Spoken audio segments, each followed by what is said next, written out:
Olá pessoal, vamos então para a sequência, né? Seria a aula 2 do Caminho da Servidão do Hayek e focando o capítulo, né? O caminho abandonado, né? Que é muito interessante. Por que a Alemanha chegou àquele ponto?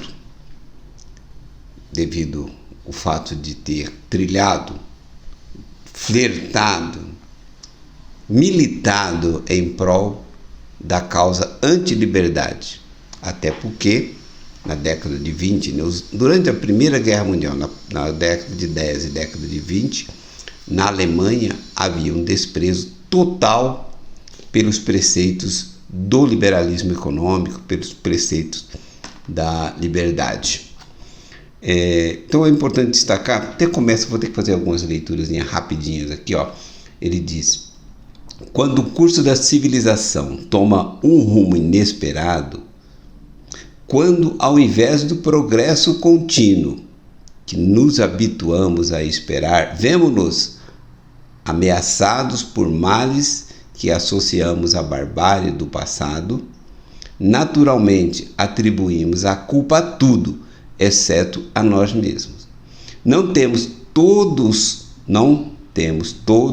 nos esforçado ao máximo, não tem muito dos espíritos mais esclarecidos desenvolvido um trabalho incansável para tornar este mundo melhor?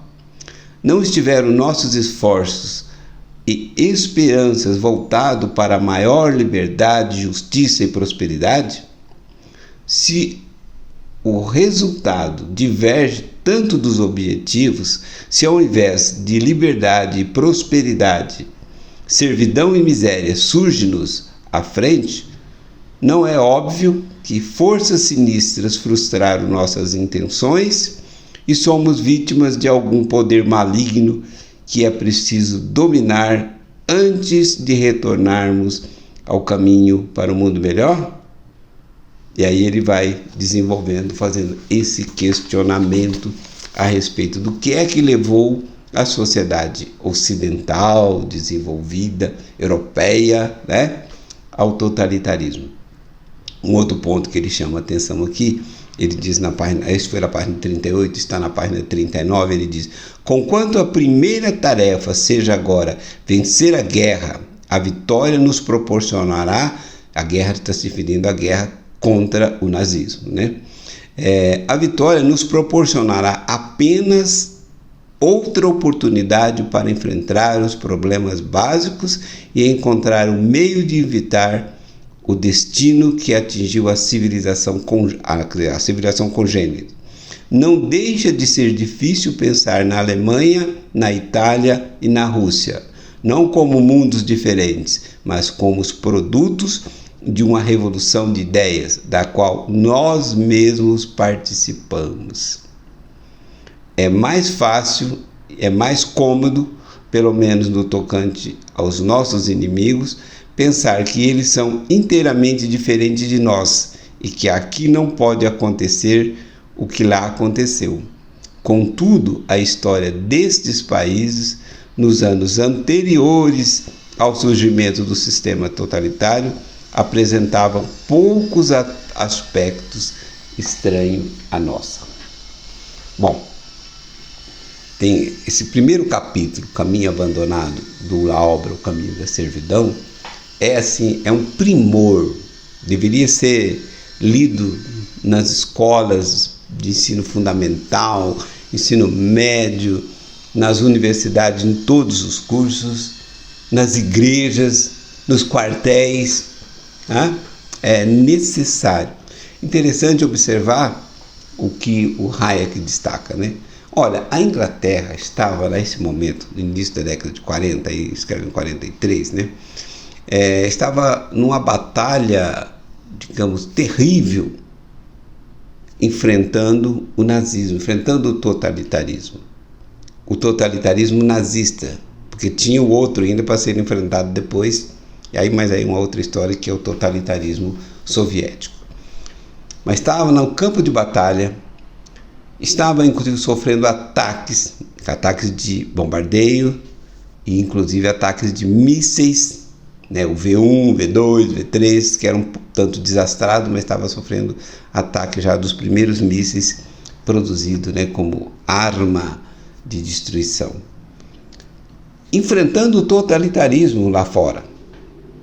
No entanto, o componente, digamos assim, o fermento, a farinha, os ovos que resultaram no bolo totalitário na Alemanha, em especial, na Alemanha, Itália e Rússia, mas em especial aqui o toque é para a Alemanha.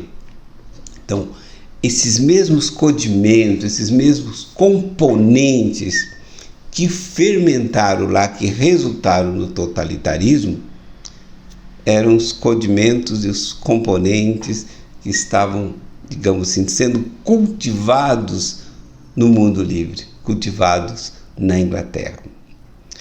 E é esse o ponto assim, que eu acho que é muito interessante de observar, porque quando nós olhamos para o Brasil, e nosso objetivo neste curso não é apenas entender essa questão que o Hayek está mostrando, mas nós usamos o Hayek exatamente para que possamos entender o Brasil de hoje, o Brasil que pode ocorrer amanhã, né?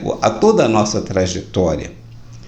E temos que ter, digamos, não adianta ter o horror da esquerda com todos os seus crimes só. Temos que ter horror, mas, no entanto, temos que entender que muitas vezes as nossas boas ideinhas são elementos que compõem o mesmo ideal daquilo que se desenvolve no totalitarismo mais obscurantista, mais cruel, mais sanguinário que assola a América Latina. E como podemos observar, né, alguns aspectos bastante elementares. Por exemplo, quando nós apostamos aquele discurso inflamado de gente conservadora, né? A resolução do problema está em educação. Tinha até um candidato a presidente no Brasil, de esquerda, né? Mas que ele dizia que a solução do Brasil eram três coisas: educação, educação e educação, né? Bom, primeiro que isso é um mantra, uma bobagem, né? História é essa que primeiro que essa função de transformar a escola em educação, né? Não é. Mas vamos tratar isso como sendo, só para não nos atermos, para não ter que nos alongarmos muito a respeito dessa questão. Bom, a instrução pública, a instrução que é oferecida aos nossos filhos, por que isso é uma coisa essencial? Por que isso tem que ser oferecido pelo Estado? Ora, não é um dever de Estado. É um dever de Estado porque colocaram na Constituição. E por que colocaram na Constituição? Aí vem um fato muito importante que o Olavo de Carvalho chamava atenção, né? Enquanto não se resolver o problema que está contido nos conteúdos das nossas universidades, em especial, sejam elas públicas ou privadas, não se resolverá o problema da política, porque as leis que são aprovadas por políticos que representam ideias que eles aprendem nas universidades ou que ouvem o clamor dos movimentos, dos chamados movimentos sociais, que são exatamente aquilo que é cultivado nas universidades. Então, o ponto não é propriamente o ataque à política. O político, o deputado, o senador, ele é sempre alguém de aluguel, né? Tem os bons, tem os maravilhosos, mas em geral são sempre pessoas de aluguel que, como já dizia o Milton Friedman, né? São pessoas oportunistas que captam no mercado, né, de ideias o que é que está sendo reivindicado, e eles pegam essas ideias, transformam isso em propostas, vendem para essas próprias pessoas essas propostas, essas pessoas votam nelas, elas vão para o parlamento e lá vão representar essas ideias. Então, Onde é que está o perigo? O perigo está exatamente nessas noções equivocadas, noções de que o Estado ele pode afundar a mão no seu bolso, né, ou enfiar a mão no seu bolso até o fundo, retirar os recursos, porque ele tem uma causa nobre a cumprir, que é oferecer educação de qualidade para as criancinhas dos pobres, porque as crianças da classe média para cima vai para as universidades, para as escolas privadas, né? Então, olha, eu tinha inclusive um colega de bancada na Jovem Pan que sempre dizia assim, não, porque a função do Estado não é ter lucro, a função do município não é ter lucro, é importante arrecadar esses recursos e fazer as obras importantes, bancar a educação. Então, mas quando eu aceito que o Estado, imagina, olha o grau, eu aceito que o Estado retire os meus recursos e passe para gestores públicos, que são políticos, né, que são gente que representa, em geral, o que tem de pior na sociedade, ou quase o pior, né? Digamos assim, que esse lumpesinato sofisticado, quando eu aceito isso, eu estou abrindo mão da minha liberdade. E aí eu acho também que a saúde pública é algo essencial.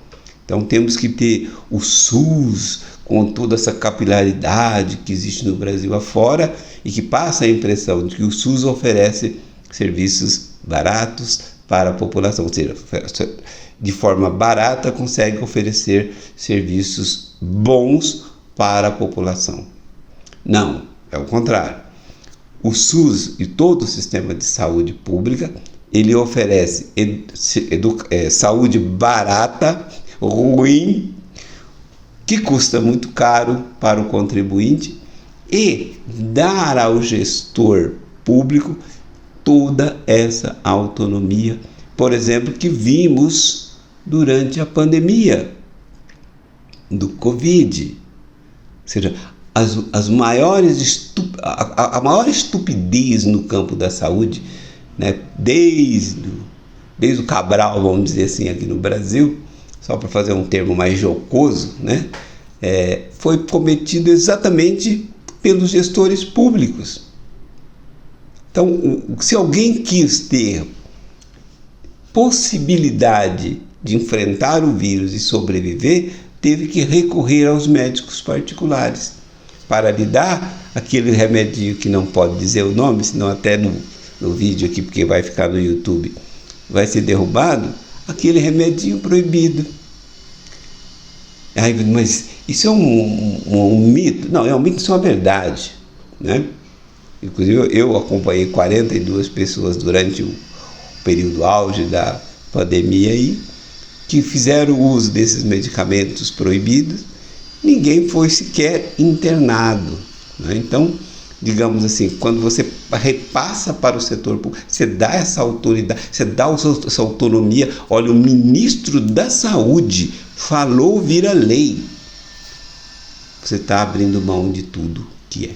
Mais outros detalhes que nós podemos observar, que o cidadão, ao ceder, estou pegando uma questão bem basilar, né? Que você, ao ceder os seus recursos para o Estado, fazer o bem para você, você está perdendo toda a sua liberdade. Quando chega o momento de formas absolutamente totalitárias, como estamos vivendo hoje na América Latina e como foi no leste europeu, como foi na Alemanha nazista e a União Soviética, né? Mas vamos pegar em especial aí a questão do nazismo, que é mais emblemático, onde todos concordam que foi realmente algo monstruoso, e porque foi mesmo, né? Qual é a capacidade de reação das pessoas ao totalitarismo se a saúde está nas mãos do Estado, se a educação está nas mãos do Estado, se a sua segurança particular, né, sua segurança, individual, também está na mão do Estado, que é oferecida pelas forças públicas? Então, você vai acabando com toda a capacidade de resistência do cidadão frente a qualquer totalitarismo, porque esse cidadão estará desprovido, inclusive de meios financeiros para tal, e a máquina pública se torna gigantesca. Quando ocorre na Alemanha o momento em que Hitler assume o poder, ele assume o poder, mas a máquina estatal já está montada. Ele só faz algumas mudanças, digamos assim, mais tocantes, mais essenciais para o seu projeto de poder, mas ele conta com toda essa estrutura. E quando nós olhamos para a América Latina, pegar o caso da Venezuela, para não melindrar questões brasileiras, na Venezuela todo mundo é de esquerda. Você tem os bolivarianos chavistas e a oposição, mas a oposição não se trata de uma oposição liberal conservadora. O mesmo ocorreu na Argentina. Você tem na Argentina todo mundo é peronista de direita, peronista de centro, peronista de esquerda, quando na verdade todo mundo é socialista. Esse é o ponto. Tem o Macri assume o poder, começa a fazer algumas mudanças, mas aquelas mudanças à la PSDB do Brasil, que são mudanças extremamente superficiais e não toca na questão central. Por que não toca nas questões essenciais? Porque ele também fazia parte desse posicionamento. E aí vem o seu substituto, né, o gajo da Cristina Kirchner, com ela junto, e vão destruindo a economia pouco a pouco. Por quê? Porque o cidadão, inclusive no momento da pandemia, os lockdowns que foram implantados, terríveis, pessoas passando fome, as pessoas se desumanizando, porque esse é um ponto interessante de observar, que a esquerda ela precisa empobrecer a população, e o lockdown foi uma medida assim macro, uma forma magistral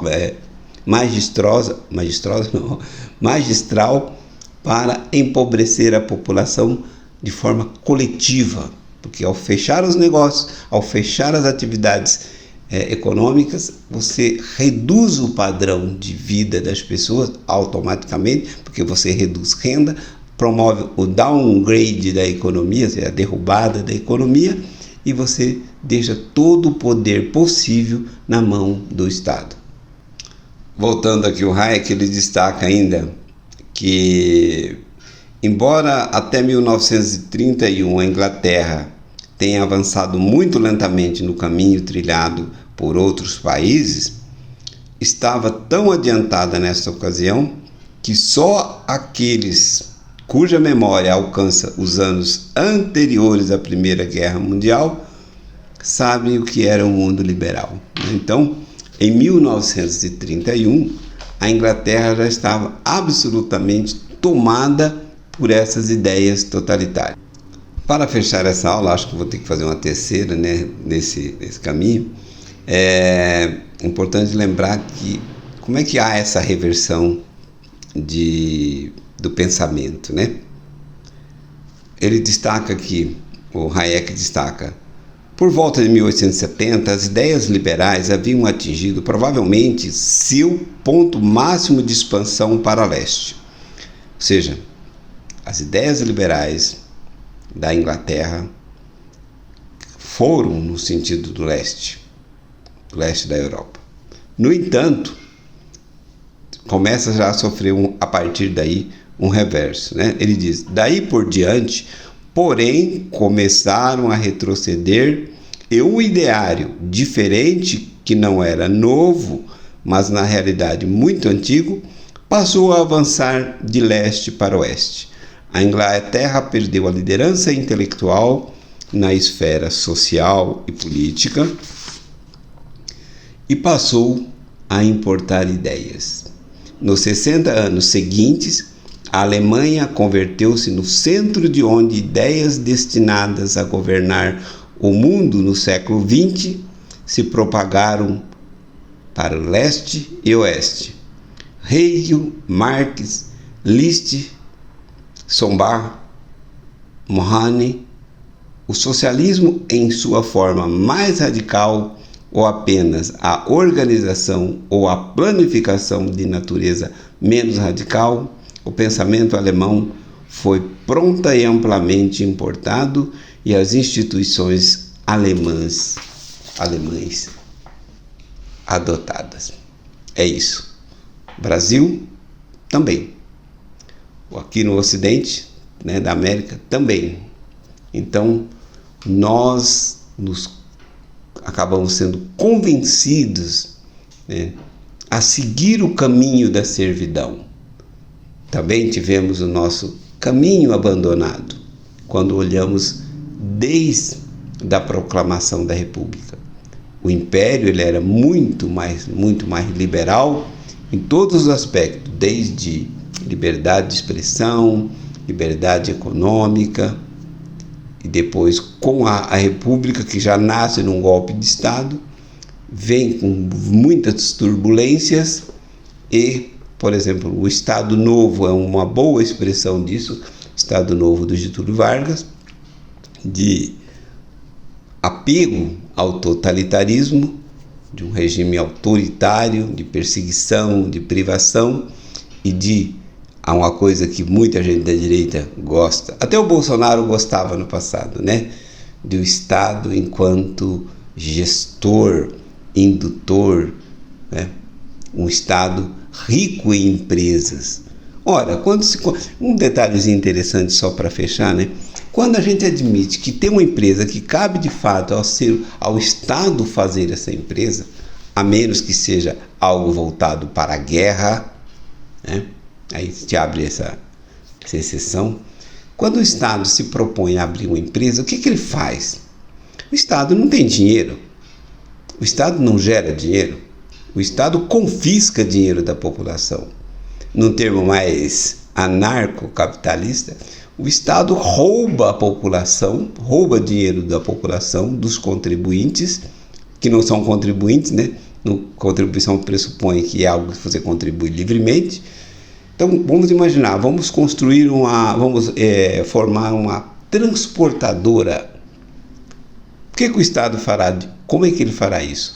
Ele vai retirar recursos do contribuinte que tem, ou que ele já tem em caixa, que não lhe pertence, né? Portanto, deveria ser apenas para as coisas essenciais, ou ele vende títulos no mercado, capta dinheiro, portanto, vai endividar os contribuintes, e com esse dinheiro é que ele vai comprar toda a estrutura dessa nova empresa transportadora, né? Ou poderá fazer confiscando as frotas, como ocorreu na Venezuela, né? dos empresários privados. Então, assim, ele começa já num ato de furto. Nem é furto, né? É roubo mesmo. Ele começa num ato de roubo, tirando da população para ele fazer algo. Quando se trata de um exemplo de uma construtora, de uma transportadora, todo mundo concorda. E quando se trata de um hospital? Porque o hospital é essencial, mas por que tem que ser um hospital público? Se a questão é oferecer saúde para a população vulnerável, por que não comprar a vaga de um hospital particular que é mais eficiente, que oferece condições de mais estabilidade, porque os hospitais públicos estão constantemente em greve? Por que não adquirir aquele serviço de alguém que sabe prestar aquele serviço, de alguém que tem vocação para aquele serviço? Não, você faz tudo ao contrário. Você pega recursos públicos e investe numa empresa estatal, seja ela de saúde, no hospital, o que quer que seja, coloca na sua direção políticos, que esse é o tom, né? Mesmo que seja um técnico a serviço de um político, para facilitar todo o esquema de desvio de recursos, de corrupção e tudo mais. Ou seja, você tira o dinheiro do contribuinte, passa para a gente que não tem aptidão nenhuma para fazer a gestão daquele negócio, mas tem a capacidade, tem a aptidão para fazer gestão política, e gastar mal o dinheiro do contribuinte. E tudo isso, qual é o ponto mais grave? Não é nem o desvio de recurso, não é nem o custo mais elevado.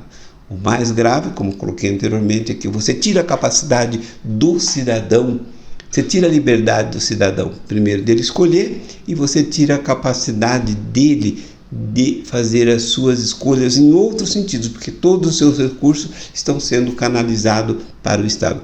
E, ao mesmo tempo, você se transforma o ente estatal num monstro, numa coisa grandiosa. Aí, quando ele quer, se for governado por um bom governante, por um homem de Deus, por um homem do bem, tudo bem. Mas ele pode ser governado por um homem socialista, portanto, um homem do mal, que ele vai querer impor a você uma ditadura, seja a ditadura da vacina, seja a ditadura de você não pode tomar remédio, que o médico não pode te receitar remédio se você estiver com a doença grave, tem que deixar a doença agravar mais para você só te dar proteção quando você estiver não aguentando respirar mais. Aí eles internam você, colocam no tubo e dali uns dias ele coloca você num saco preto e manda para o ML do hospital e nem a família pode velar os seus entes. Lembrar, o monstro do totalitarismo, muitas vezes ele é cultivado, digamos assim, nas nossas hortinhas privadas. Nós temos as nossas hortinhas de pensamento, né? Nós cultivamos a semente, regamos a plantinha depois que a semente germina, né?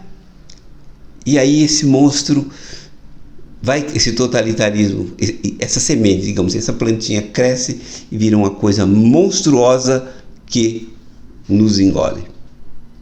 E aí volta Hayek, a sociedade inglesa é cúmplice daquilo que ela está combatendo na década de 40, na Segunda Guerra Mundial. Ela é cúmplice por quê? Porque ela também cultiva aquelas ideias que, digamos assim, resultaram no totalitarismo, seja do nazismo, seja do fascismo, seja do comunismo soviético.